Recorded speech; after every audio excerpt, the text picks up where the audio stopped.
நலமுடன் உடலும் பொருளும் இருந்தால் ஹஜ்ஜை முடிக்கணும் அடுத்து தீனோரே கேளுங்கள் எங்கட பேங்க் பக்கம் வாருங்கள். 2026 ஹஜ்ஜிக்கு இன்னும் 6-7 மாசம் டைம் இருக்கு. இருந்தாலும் வளமைக்கு மாற்றமாக முதலாவது தடவையாக முஸ்லிம் கலாச்சார பண்பாட்டு அலுவலக திணைக்களம் ஹஜ் கமிட்டி இவர்கள் 2 பேரும் சேர்ந்து என்ன செய்யறாங்க, ஒரு வங்கி அறிமுகப்படுத்துறாங்க. முட்கூட்டி ஹாஜிகள் 7,5 லட்சம் ரூபாய் விகிதம் வைப்பு செய்யவே ஓணும். இந்த வங்கியில தான் வைப்பு செய்யணும், இப்பவே செய்யணும். இருந்தாலும் இதுவரைக்கும் 1420 ஹாஜிகள் தான் முட்கூட்டி பணம் போட்டிக்கிறாங்க. கிட்டத்தட்ட 106 கோடி 50 லட்சம் வைப்பு செஞ்சுக்கிறாங்க. இன்னும் 2080 ஹாஜிகள் காசு போடல. இன்னும் கொஞ்ச நாள் தான் டைம் இருக்கு, அவசரமா போடுங்க என்கிறது ஒரு ஆலிம் பேசுறாங்க. அப்படின்னா இன்னும் 156 கோடி வைப்பு செய்ய வேண்டியிருக்கு. மொத்தம் 262 கோடியை எடுத்து உருட்டுற அந்த உருட்டுல ஒரு ப்ராஃபிட் உங்களுக்கு கிடைக்கும். பூச்சி பல்லு கிடைக்கிறத போல அவங்களும் ப்ராஃபிட் எடுப்பாங்க. இதை பத்தி ஒரு தெளிவை கொடுக்குறாரு மக்கள் இருந்து எங்கட நாட்டை சேர்ந்த ஒரு ஆலிம். முதல்ல அதை பாப்போம், பின்னால பேசும். அன்புக்குரிய சகோதரர்களே, இம்முறை 2026 ஆண்டு ஹஜ் செல்வதற்கு ஆயத்தமாக ஆசையாக ஆர்வமாக இருப்பவர்களுக்கான பதிவு தான் இந்த பதிவு.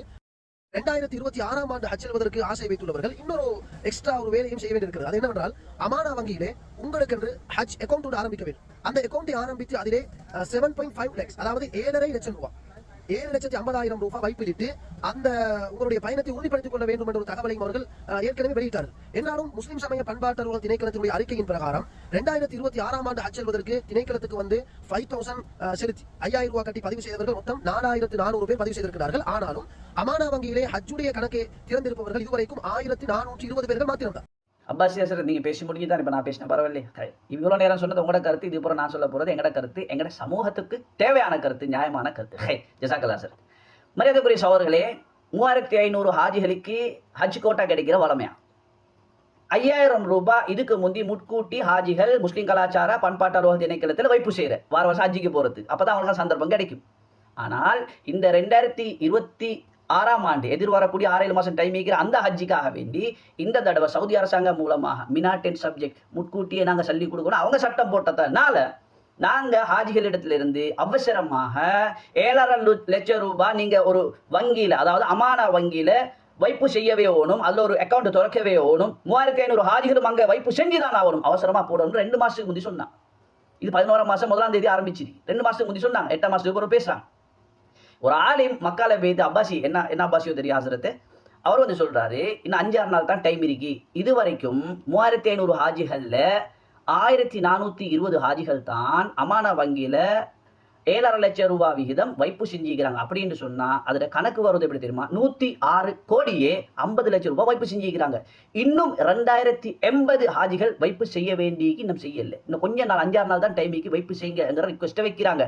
அதுக்கு வர தொகை 7,5 லட்சம் ரூபாய் விகிதம் 2,080 ஹாஜிகளை கணக்கு பார்த்தா 156 கோடி ரூபாய் மொத்தமாக அமானா வங்கியில வைப்பு செஞ்சா 3,500 ஹாஜிகளுக்கு 262 கோடி ரூபாய்கள். இப்ப அமானா வங்கியில ஒரு கணக்கை திறந்தே ஆகணும். மை ஹஜ் பிளான் அதுக்கு பேர். ஹாஜிகள் அக்கௌண்ட் வரும்போது அக்கௌண்ட் ஹோல்டருக்கு அவங்க வைக்கிற பேர் மை ஹஜ் பிளான்ங்கிறத உள்ளுக்கு எடுப்பாங்க. எங்கட பேர் முகமது, ஆனா அவங்களோட பேர் அவங்க உள்ளுக்கு எடுக்கும் பொழுது, அவங்க சைன் எடுக்கும் பொழுது முதாரபா, முஷாரக்கா, இஜாரா, அல்ஃபலா, குல்பலா, பொல்பலான்னு ஏதோ அமைப்பு போலி அப்படி ஒன்றதான் அவங்க உள்ளுக்கு எடுப்பாங்க. காரணம் என்ன, நாங்கள் உள்ளுக்கு இந்த சட்டம் மூலமாக அந்த ஒரு அக்கௌண்ட் வந்து காசு போட்டாலும் அவங்க எடுக்கிற ஒரு வியாபார நோக்கத்தில் என்கிறத அவங்க சொல்றாங்க. அப்படி வியாபாரம் செய்யறதுல தான் உங்களுக்கு ஒரு பூச்சி பல்லு மாதிரி ஒரு ஆதாயத்தை தாரேன்னு சொல்றாங்க. ஹாஜிகளுடைய காசுக்கு ஏண்டா அவங்களும் ஆதாயம் எடுக்கிறாங்க. என்ன வியாபாரத்துக்கு போடுறாங்க, அதுல எவ்வளவு லாபம் தேடுறாங்கிறதெல்லாம் அவங்க சொல்லுவாங்களா இல்லை எங்களுக்கு தெரியாது. ஆனா வியாபாரம் செய்ய போறாங்க, ஆஜிகளுடைய காசு எடுத்து அவங்களும் ப்ராஃபிட் எடுக்க போறாங்க, ஆஜிகளுக்கும் ஒரு பக்கம் கொடுக்க போறாங்கிறது தெரிஞ்ச விஷயம். அடுத்தது பேங்க்னு சொன்னா அது சில்லறை கடை, கடலை கடை, இந்த கப்பர் போல விற்கிற வியாபாரமா இல்லை. முஸ்லிம்கள் எல்லாரும் வியாபாரிகள். 1 லட்சம் ரூபா போட்டா ஒரு நாள்ல எவ்வளவு தேடிலும், 1 கோடி ரூபா போட்டா ஒரு நாளைக்கு எவ்வளவு தேடிலும்ங்கிறதெல்லாம் நல்லா தெரியும். யாருக்கும் காது குத்தேலாம். வங்கி எண்டு வரும் பொழுது அது நல்ல ப்ரொமோட் ஆகி பிஸ்னஸ் எல்லாம் நல்லா போனால் அவங்க பிரான்ச் திறக்கிறத பார்த்துக்கிறீங்களா, லொஸ்ட் இல்லை. நாடு முழுக்க கிளை திறந்து கொண்டு போவாங்க, பிரான்ச்சஸ் திறந்து கொண்டு போவாங்க. அப்போ வியாபாரம் நல்ல, அவங்க லொஸ்ட் ஆகுது. முட்கூட்டியே ஆதாயம், முட்கூட்டி இந்த வியாபாரம், அதுக்கு இவ்வளோ ப்ராஃபிட், இவ்வளோ நாள் இவ்வளோ ப்ராஃபிட்ங்கிறதெல்லாம் அவங்க சொல்கிறேன். அதுக்கு இஸ்லாமிய பேரோலும் இருக்கு. என்றால் இவங்க இந்த ஹாஜிகளுடைய பணத்தை உள்வாங்கி 262 கோடியை உருட்டுவாங்க வியாபாரத்தில். அந்த வியாபாரத்தில், இந்த வியாபாரத்தில், அதில் சம்சால பெட்டிஸ்டில் ரோல்ஸ்ல எல்லாம் போட்டு உருட்டுவாங்க. உருட்டி எவ்வளவு காலத்துக்கு உருட்டுவாங்கன்னு சொன்னா இன்னும் 6-7 மாசம் டைம் இருக்கு. 2 மாசத்துக்கு முந்தைய விஷயம் ஆரம்பம் என்றால் 262 கோடி ரூபாயும் அவங்க ஏதோ ஒரு வியாபாரத்தில் போட்டு உருட்டுனா இன்னும் 8 மாசம் டைம் வச்சா 30 தர 8 ஒரு மாசம் 30 நாள் 8 மாசம் 24 240 நாள் 262 கோடியை போட்டா ஒரு நாளைக்கு 1 கோடி ரூபாய் அவங்க ஆதாயம் தேடினால் 240 கோடி அவங்க தேடுவாங்க. உதாரணத்துக்கு கூடவும் மேலும் குறையவும் மேலும் லொஸ்டா வேண்ட மாட்டாங்க. அது பாதுகாப்பா இருக்கும். அந்த பணம் வியாபாரத்தில் உருட்டப்படும். தெளிவான அவங்களுக்கு கிடைக்கிற ஆதாயங்களை விலகி தான் அவங்க வியாபாரத்துக்கு காசு போடுவாங்க. இந்த 240 கோடி அவங்க ஆதாயம் பெற்றால் அது கூட கொஞ்சம் குறைஞ்ச பெற்றாலும் ஒரு கணிப்புல நான் ஒரு ப்ரொபோசல் உண்டு அமான வங்கியில் ஒரு ஆலிமோட பேசுற நேரத்தில் கேட்க சொன்னேன்.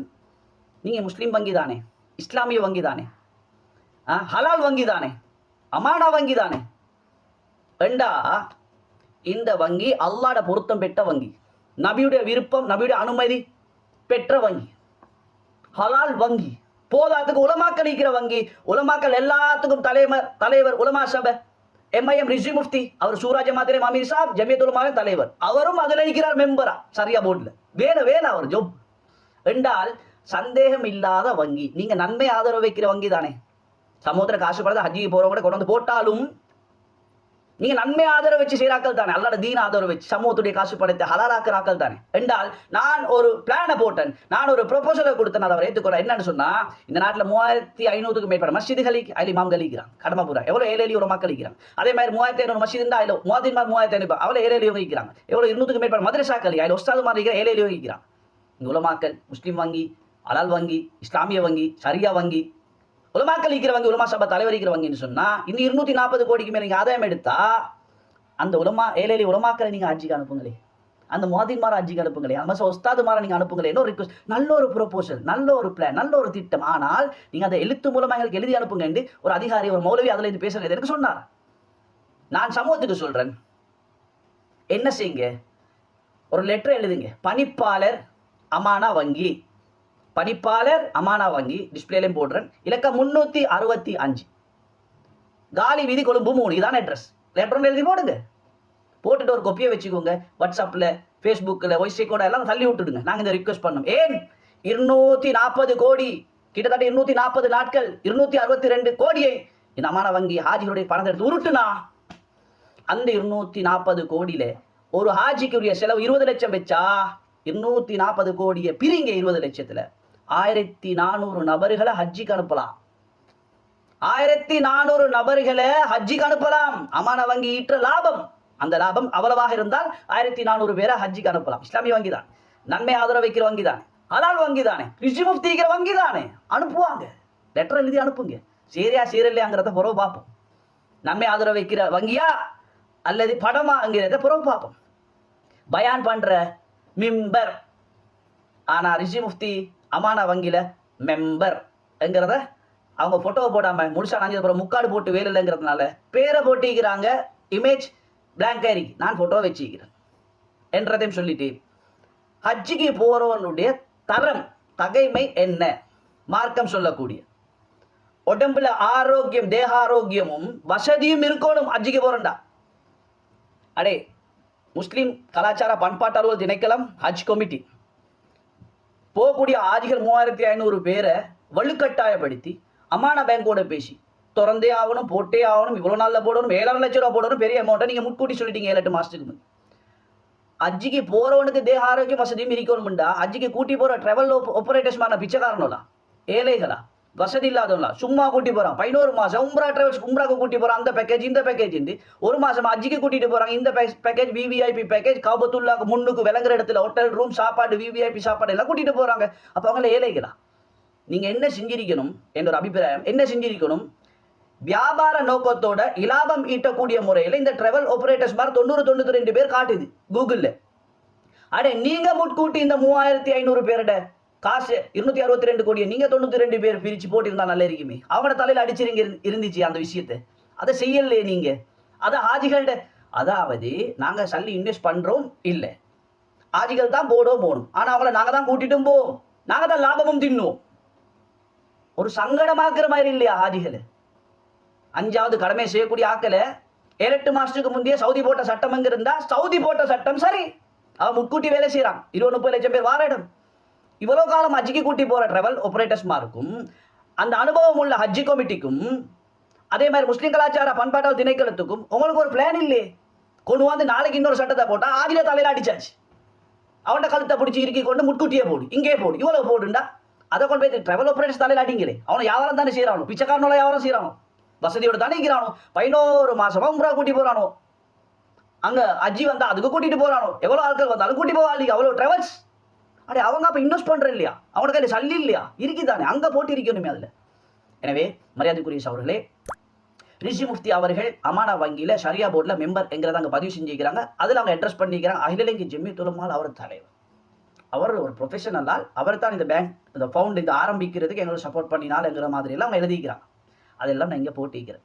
இந்த நாட்டு முஸ்லீம் சமூகத்துக்கும் முஸ்லீம் கலாச்சார பண்பாட்டு திணைக்களத்துக்கு பிரதி அமைச்சரை பெற்ற முனீர் முனாஃபர் ஹசரத் அவர்களுக்கும் ஹாஜிகளுக்கும் கூட்டிகிட்டு போகிற ட்ராவல் செய்கிறவங்களுக்கும் மஸ்ஜித் நிர்வாகிகளுக்கும் உலமா பெருமக்களுக்கும் என்ற எல்லாத்துக்கும் சொல்கிறேன், இது அல்லாஹ்வுக்காக வேண்டி செய்ய வேண்டிய கட்டாய கடமை. வசதியும் ஆரோக்கியம் இருக்கிறவங்களுக்கு வர கடமை. 3500 பேருக்கு சான்ஸ் கிடைக்குது. அந்த சான்ஸில் சங்கடப்படுத்த வரம் ஹாஜிகள் சொல்யூஷன் இருக்குது. முட்கூட்டி நீங்கள் அந்த பிளானில் பண்ணுங்க. ஒரு வங்கி இஸ்லாமிய வங்கிங்கிற பேரில் வந்ததில் பணம் காசு நீங்கள் கோடிகளை உள்வாங்கிட்டு அதில் வியாபாரம் செய்கிறதுல கிடைக்கிற லாபத்தில் இன்னும் ஒரு 1000-1400 பேருக்கு அந்த சந்தர்ப்பத்தை கொடுங்க. அதுவும் நாங்கள் சொல்லிக்கிறோம், பொதுமக்கள் அல்ல, உலமாக்கள் முஅஸ்ஸின்மார்கள் மதரசா உஸ்தாதுமாரை அனுப்புங்கிற ரிக்வெஸ்ட்டை தான் சொல்லிக்கிறோம். சமூகம் லெட்டர் போடும், இலக்கம் 365 காலி வீதி கொழும்பு 3 பணிப்பாளர் அமானா வங்கின்னு எழுதி போடுங்கப்பா. இந்த தகவலை சமூகத்துக்கு கூறி விடைபெறும் நான் முகமது இஸ்மத். அனைவர்களுக்கும் அஸ்ஸலாமு அலைக்கும் வரஹ்மத்துல்லாஹி வபரகாத்துஹு.